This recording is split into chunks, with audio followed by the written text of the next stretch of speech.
अमीर और गरीब सहेली की ससुराल में पहली गर्मी। श्रद्धा बहू, ये तो इतनी गर्मी में आंगन में बैठे बैठे क्या कर रही है? माँ जी सबके लिए पापड़ बना रही थी। ये देख, मैंने तेरे लिए क्या बनाया है, कच्चे आम की खट्टी खट्टी चटनी। तुझे काफी दिनों से कच्चे आम की चटनी खाने का मन कर रहा था ना? हाँ माँ जी आप थोड़ी सी मुझे चटनी अलग निकाल कर दे दीजिए। मेरे साथ साथ साक्षी भी तो गर्भवती है, उसका भी खट्टा खाने का मन करता होगा। श्रद्धा कटोरी में चटनी लिए अपने पड़ोस में रह रही अपनी सहेली साक्षी के घर जाने लगती है, लेकिन श्रद्धा जैसे ही साक्षी के घर पहुंचती है, ये ले बहू, मैंने तेरे लिए बादाम का दूध बनाया है। मैंने आपसे स्ट्रॉबेरी मिल्क शेक कहा था और आप मेरे लिए ये दूध लेकर आई हैं। इतनी गर्मी में भला क्या मैं दूध पीऊंगी? साक्षी अपनी सास उमा के हाथ से दूध का ग्लास लेती है और उसे जमीन पर फेंक देती है। साक्षी, ये क्या बदतमीजी है? Shut up! मेरे मायके में मेरे एक कहने पर मेरी बोली गई चीज हाजिर हो जाती थी, लेकिन यहाँ तो मुझे छोटी से छोटी चीजों के लिए भी इतना बोलना पड़ता है। न जाने क्या मत मारी गई थी मेरी, जो प्यार के चक्कर में एक मिडिल क्लास फैमिली में शादी कर ली।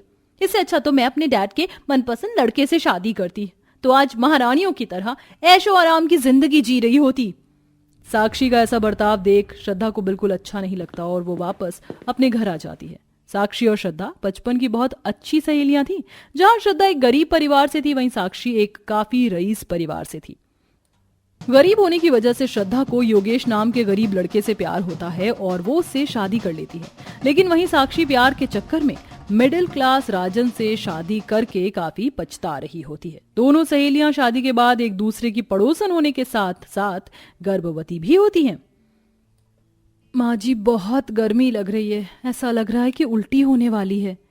ऐसी हालत में तू इतनी गर्मी में रहेगी तो तबीयत तो खराब होगी ना। इतनी देर से तुझे हाथ से पंखा कर रही हूँ, लेकिन फिर भी कोई असर नहीं हो रहा है। मैं योगेश से कहकर जल्दी से एक पंखे का इंतजाम करवाती हूँ। अब आपको बोलना नहीं पड़ेगा, आपका बेटा कूलर ले आया है। ये क्या योगेश, ये कूलर तो काफी महंगा लग रहा है। तेरे पास तो इतने पैसे भी नहीं थे। ये नया कूलर नहीं है, बल्कि सेकंड हैंड कूलर है। वो हमारे गांव में तुलाराम जी है ना, वो अपना कूलर सिर्फ 1000 रुपए में बेच रहे थे। तो मैं उनसे ये कूलर खरीद लाया। मैं धीरे धीरे उनके पैसे चुका दूंगा। आपको उधार पैसों पर कूलर लाने की क्या जरूरत थी? इतनी भी गर्मी नहीं है, मैं रह लेती। मैं जानता हूं ऐसी हालत में तुम्हें कितनी परेशानी होती है, लेकिन मैं ये कूलर तुम्हारे लिए लेकर आया हूं। हाँ, अब तुम्हें गर्मी में और परेशान होने की कोई जरूरत नहीं है। अब तुम आराम से इस कूलर की ठंडी ठंडी हवा में आराम कर सकती हो। जहां गरीब होने के बाद भी योगेश श्रद्धा की हर छोटी से छोटी चीज का ख्याल रखता था और श्रद्धा भी एक छोटे से कूलर में खुश थी, वहीं दूसरी तरफ मैंने क्या कहा, तुमने सुना नहीं? ये एसी खराब हो चुका है। अब मैं इस एसी में और नहीं रह सकती, मुझे एक नया एसी चाहिए। साक्षी, तुम तो जानती हो मैं महीने भर में कितना कमा पाता हूँ। इतनी कम कमाई में मैं तुम्हें नया एसी कहां से ला कर दूंगा? अगर तुम कहो तो मैं एक कूलर ला देता हूँ। नहीं, मुझे चाहिए तो सिर्फ एसी ही चाहिए। मेरे घर में हर जगह एसी लगे हुए थे, लेकिन यहाँ देखो, एक तो पूरे घर में एक ही एसी है और अब वो भी चलना बंद हो गया। क्या मैं ऐसी हालत में इतनी गर्मी के मौसम में बिना एसी के रहूं? तुम ज्यादा गुस्सा मत करो, वरना बच्चे की सेहत पर बुरा असर पड़ेगा। मैं कहीं से पैसों का इंतजाम करता हूँ। साक्षी की जिद के आगे मजबूर होकर राजन अपनी एक छोटी सी सोने की अंगूठी बेचकर मिले हुए पैसों से साक्षी के लिए एसी लगवा देता है। राजन बेटा, तू कैसी लड़की को घर की बहू बना कर ले आया? ये जब से इस घर में आई है तब से इसने हमारा जीना हराम कर रखा है। अगर मुझे पता होता कि शादी के बाद साक्षी कुछ ऐसा करेगी तो मैं कभी भी साक्षी से शादी नहीं करता। साक्षी की ऐसी हरकतों की वजह से उसके ससुराल वाले उससे काफी ज्यादा परेशान रहते थे, लेकिन साक्षी को इससे कोई फर्क नहीं पड़ता था। श्रद्धा, ये देखो मैं तुम्हारे लिए क्या लेकर आया हूँ। तुम्हारा मनपसंद बर्फ का गोला। अरे वाह, बर्फ का गोला! आपको पता है सुबह से मेरा कुछ ठंडा और मीठा खाने का मन कर रहा था और आप मेरे लिए ये बर्फ का गोला ले आए। आप मेरा कितना ख्याल रखते हैं। तुम बहुत अच्छी हो। ऐसी हालत में तुम्हें जहां काजू बादाम पिस्ता मेवा खाना चाहिए, जूस और फ्रूट खाने चाहिए, वहां तुम इस 10 रुपए की बर्फ के गोले के लिए भी कितना खुश हो। आप ऐसा क्यों बोल रहे हैं? और वैसे भी आप और माँ जी मेरा इतना ख्याल रखते हैं कि मुझे काजू बादाम की जरूरत ही नहीं पड़ती। देखिए मैं कितनी स्वस्थ हूँ। श्रद्धा इतना बोल ही रही होती है कि तभी वो देखती है कि उसके घर से बाहर से साक्षी गुजर रही है, जिसे देख श्रद्धा साक्षी के पास जाती है। साक्षी, कैसी हो तुम? मैं तो ठीक हूं, लेकिन ये क्या, तुम इतनी गर्मी में ये बर्फ का गोला खा रही हो? मैंने तो राजन से कहकर अपनी फेवरेट आइसक्रीम मंगवाई है, और तुम तो जानती हो कि मेरी फेवरेट आइसक्रीम कितनी ज्यादा महंगी आती है। साक्षी, मैं खुश हूं तुम्हारे लिए। तुम्हारा पति और सास तुम्हारी कितनी देखभाल करते हैं। मैं हमेशा देखती हूँ कि वो हर हफ्ते तुम्हें रेगुलर चेकअप के लिए अस्पताल लेकर जाते हैं, तुम्हारे लिए फ्रूट्स और जूस लेकर आते हैं, और तो और उन्होंने तुम्हारे लिए एसी भी लगवा दिया। और तुम्हारी सास भी तुम्हारा बिल्कुल एक माँ की तरह ख्याल रखती हैं। लेकिन साक्षी, तुम शायद उन लोगों से अच्छा बर्ताव नहीं करती हो।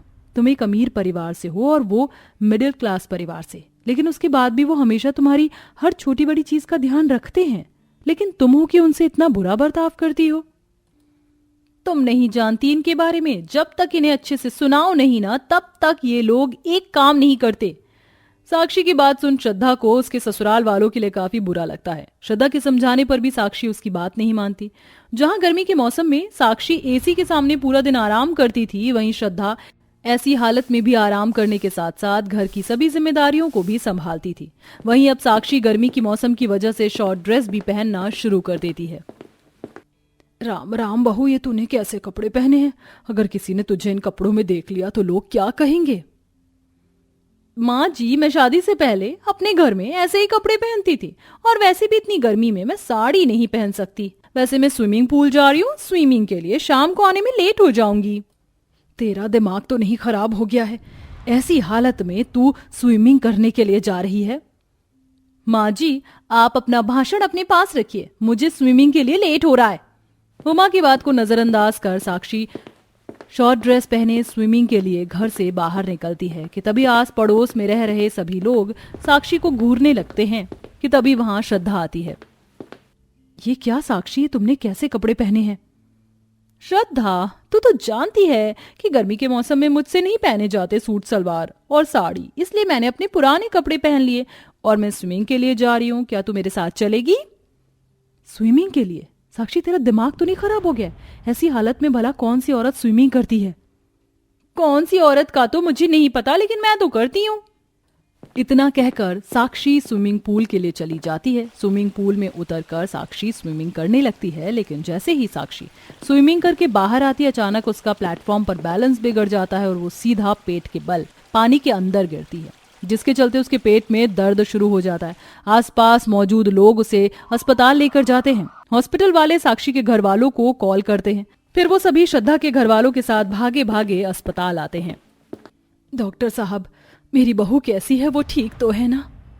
उनकी हालत काफी ज्यादा खराब थी, इसलिए हमें 8वें महीने में ही ऑपरेशन करके उनकी डिलीवरी करनी पड़ी, जिसके चलते माँ और बच्चे दोनों की सेहत काफी ज्यादा कमजोर है।